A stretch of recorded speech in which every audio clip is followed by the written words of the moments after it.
Hey, I'm Mark. Let's talk about destruction. Let's talk about smashing cars and leveling buildings. Let's talk about terrain deformation and fire propagation. Let's talk about games where things can bend and break and blow up.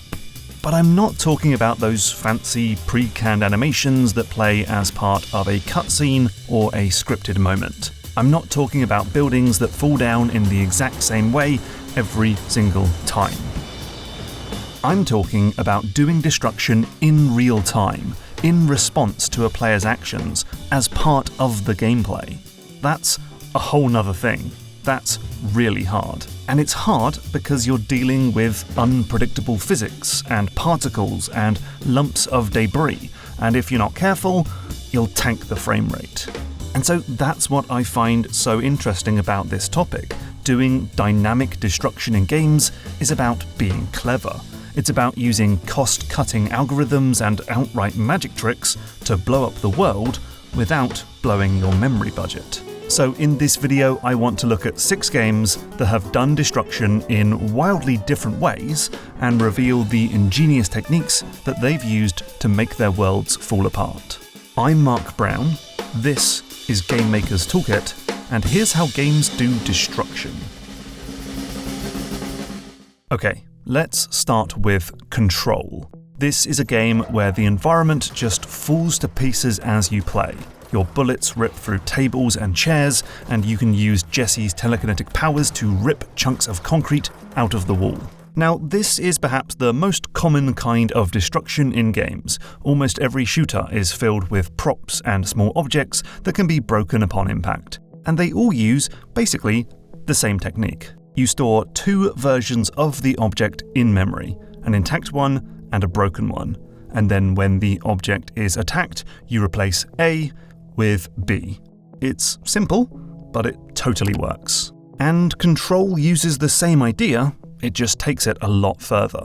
For one, objects are made up of loads of individual pieces that can all be destroyed independently. That means objects can break at almost the exact point where you attack them. And because those broken pieces are distinct physics objects that are connected with joints, well, if you break a table in half, then the table will fall into 2 parts and collapse in a realistic way. The game will also play a particle effect when the object breaks to cover up the transition. Props are tagged with different materials like metal, concrete, and wood, and will then play a specific effect on impact. And finally, decals are used to really sell the impact. Decals are basically stickers that you can slap on the environment, like bullet holes and craters, and Control has some really good ones that trick you into thinking that you just made an actual dent in the wall. Put all of this together and you get an environment that is chaotically crumbling around you in a truly satisfying way.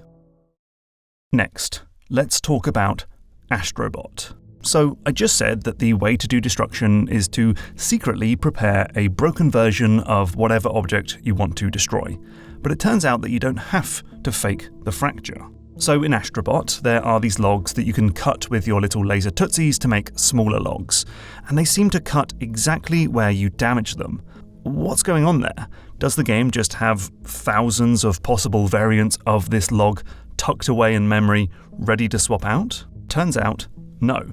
The game actually projects a flat 2D plane underneath Astro Bot and literally divides the 3D model at the place where you cut it. It then adds new edges and surfaces, creates new collision shapes, and then spits out 2 models to represent the cut logs, all in a single frame. This is also how Rainbow Six Siege lets you shoot through walls. It slices up the model in real time. It's the tech behind Hardspace Shipbreaker, a game where you use a big-ass cutting laser to slice up bits of Spaceship.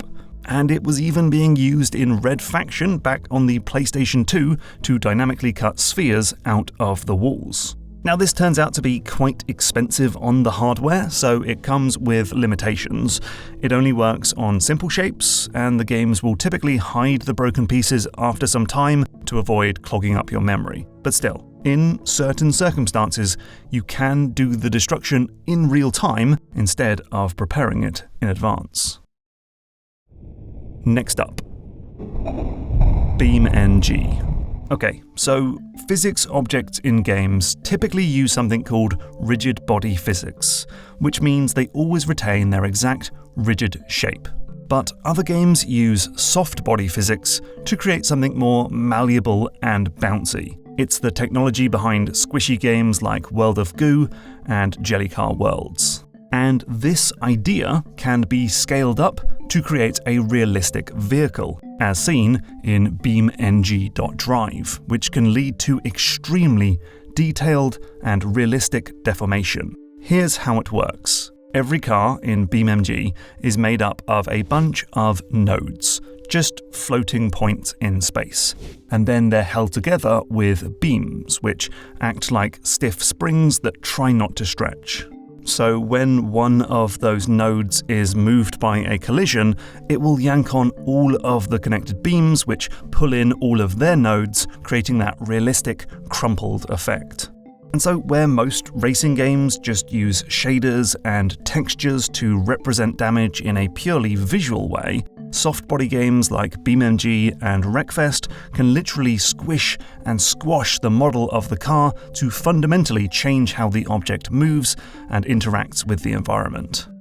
Now there's so much more to BeamNG, like aerodynamics and fuel consumption and so on, but most people just use it to recreate that one scene from Final Destination. Okay, let's go to Far Cry 2. This game is famous for its fire propagation system. In this game, a Molotov cocktail can set fire to a patch of dry grass, and it will spread into a raging inferno that will engulf nearby trees and buildings. How does that work?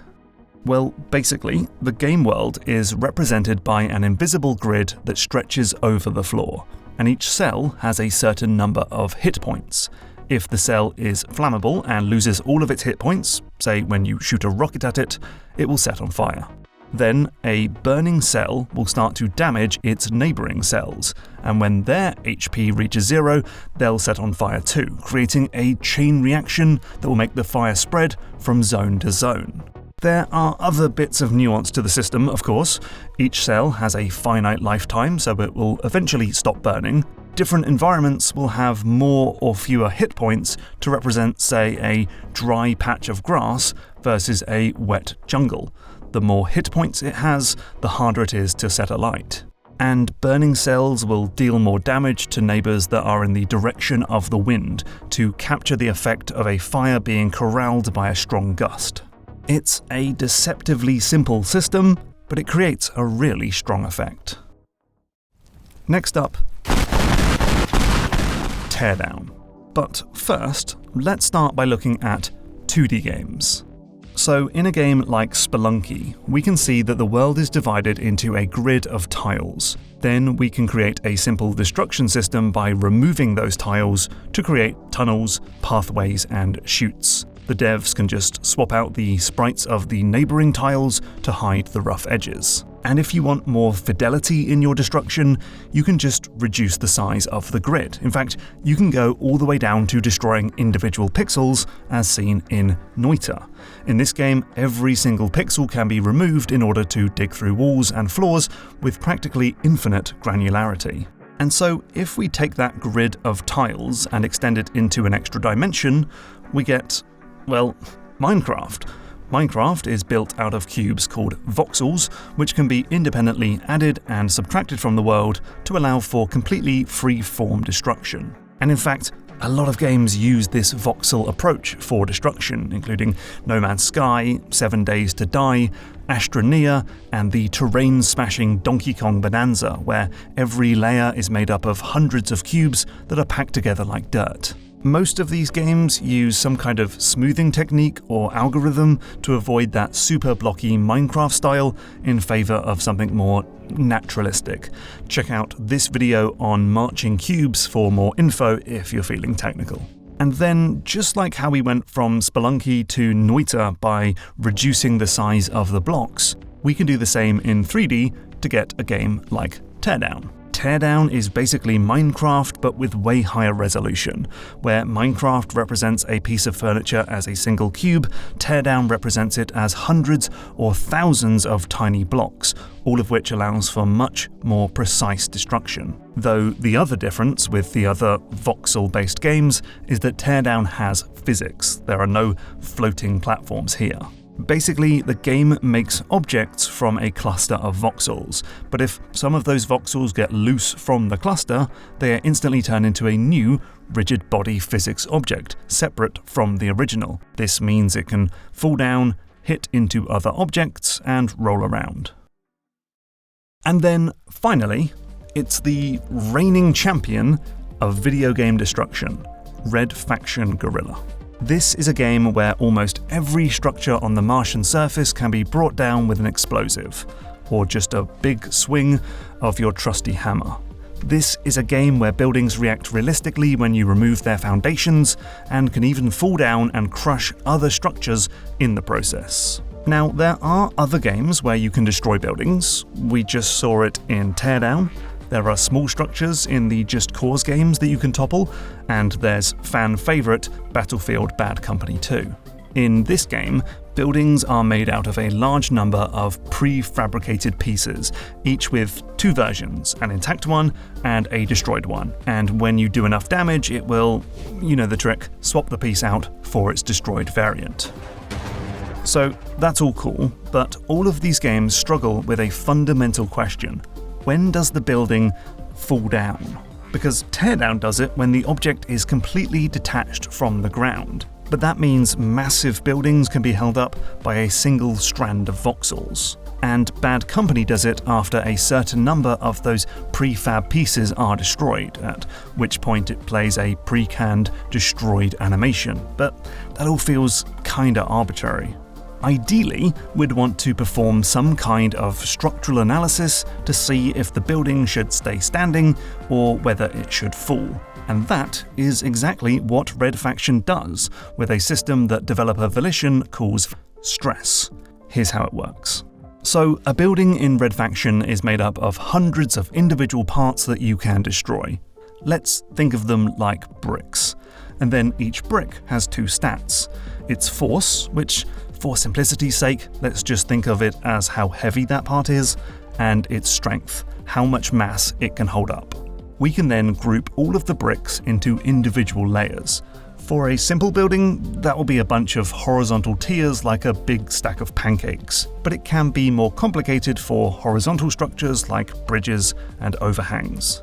Then we can tally up the stats on those bricks to get each layer's combined weight and strength, keeping in mind that the weight must also include everything above it. And now we can do a stress calculation by simply asking, is the strength of one layer greater than the weight of all the layers above it? Now, a building is designed by Volition to be architecturally sound and hold up its own weight, with different values for different materials. So a giant supporting concrete pillar has a much higher strength value than a pane of glass. But as we start destroying bricks, we're reducing the strength of that layer. And we can keep going until the strength is now less than the force of everything above it, at which point the layer will fail and everything above it will turn into a bunch of physics objects that can come crashing down. In fact, if you go frame by frame, you can see the exact moment where the upper layers change from static stuff to floppy physics bits. And because those physics objects can inflict damage themselves, we can get into a situation where the top layer of the building will fall down and crush the layers beneath it, or even fall to the side and make a big hole in the building next to it. Super satisfying. Now, there are plenty of limitations to this system. The game takes a while to actually do the stress calculation, which is why buildings sometimes take a while to fall down. But still, this technique allowed for an unmatched level of realism, detail, and player freedom, and that's despite it being over a decade old and running on a PlayStation 3. Which I think all goes to prove what I said at the start, that destruction is about ingenuity. It's not a problem that you can solve by just throwing more processing power at it. Right? Well, that is true, But what if we took Red Faction's stress system and just added on the last 10 years of software and hardware advancements? Well, then you'd get the finals. Yeah, this is a multiplayer arena shooter a la Overwatch, but with truly absurd levels of destruction.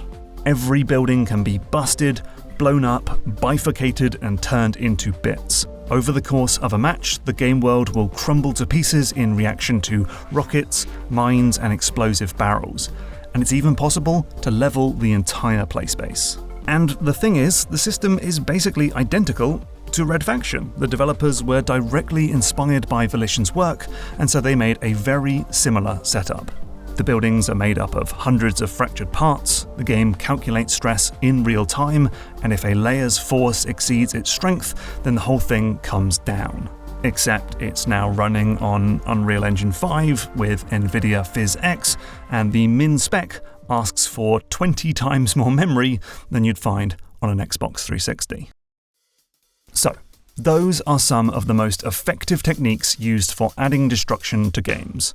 Swapping props, splitting the world into breakable cubes, and performing quick stress tests on buildings, all of which can make for an impressive imitation of real-world destruction. And now you know the tricks, you might be wondering why we don't see this level of deformation in every game we play. And I think it's because, well, each one of these techniques has some big knock-on effects for the rest of the game. Not just for performance and memory, but also stuff like art and lighting and sound and AI pathfinding, all of which must be able to adapt to a world that's constantly changing and moving. And then, on top of all of that, there's game design. Teardown's designer says the idea of a fully destructible environment is compelling for the player, but a nightmare for the game designer. And Noita maker Nolla says it's easy to think that having a complex or highly realistic simulation will auto-magically result in interesting gameplay. Often, that's not the case. And that's because, well, game design is usually about setting limits and restrictions, about rules and constraints. And destruction can throw all of that out of the window. Donkey Kong director Kazuya Takahashi says, in most games, level design is a bit like designing a course. You've got a main route you want players to follow, and you build paths to guide them along it. But in this game, even those paths can be destroyed. If you instead dig a tunnel and sneak around to grab a Banandian gem from behind, that's equally viable. Designing levels with that kind of flexibility in mind was a huge challenge. So it's like absolutely anything else that can be added to a game. It must be done for a reason. Perhaps it's for new combat gameplay, like denying enemy cover, creating new lines of sight, or collapsing structures on enemies. Maybe it's to let players be crafty by making tunnels, trapdoors, and slides. Perhaps it's for creativity, or immersion, or replayability, or a deeper sense of simulation. Whatever the case, and however you implement it, destruction should be there to support your game design goals, not blow them to bits. I'm Mark Brown, thanks for watching. Hey, I'm back. So, obviously I've glossed over a lot of the nuance and technical implementation of this stuff. After all, according to a recent YouTube poll, most of my audience has never made a video game. But if you do want to learn more, then as always, with GMTK videos, please do check the description where you will find dozens of links to videos, talks, and slides with way more detail. Thanks. See you in the next one.